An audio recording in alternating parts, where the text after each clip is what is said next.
everybody, this is Krista Jean here at NC Garden Helpers, and today I am at a customer's house and I am doing a sunflower install. So yes, this client requested that we take this fence and we do something to brighten it up. So we're going to put some sunflowers down this whole way. She has about 50 feet.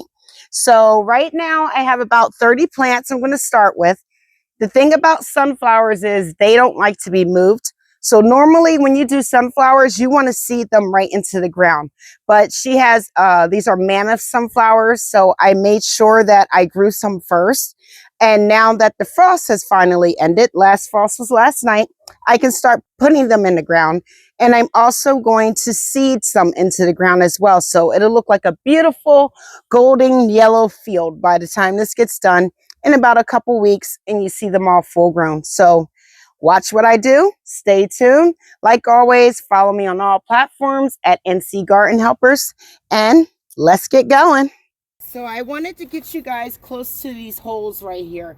I've dug two holes, but I wanted you to see exactly how I bury seedlings. These types of sunflowers, because they're mammoth and I already grew them, they have to get buried deep. So we want most of this first leaf right here, and we're going to bury that. So the first thing I'm going to do is make sure my hole was deep enough, which is what I did. And then I'm going to put some dirt. I have some manure and compost here just to make sure this plant has every chance of getting all the nutrients it needs. And then I'm going to dump it down low and I'm going to bury it again.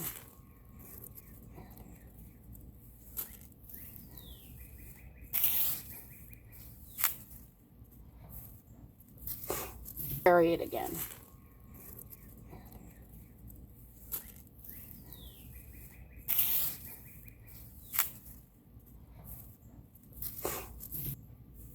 There we go. And then once it's buried, we're just going to keep moving down our row here until we get them all on the ground. So keep watching. I'll show you what it looks like in the end. Okay, guys, so I am back and my sunflower wall is finished.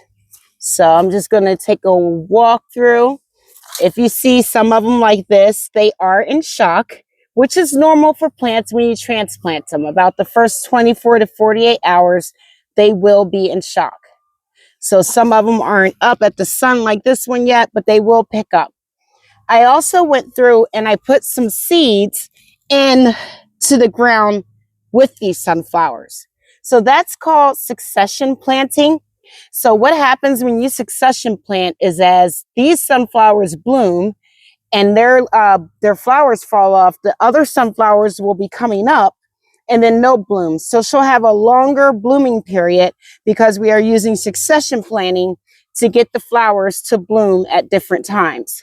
So instead of her having a month-long bloom period, we're going to have about a 2-month-long blooming period. So I'm finished. This job took me about an hour and a half. I'm going to go ahead and finish watering the end of these. And as always, you can find me on all platforms at NC Garden Helpers. Happy gardening. Bye.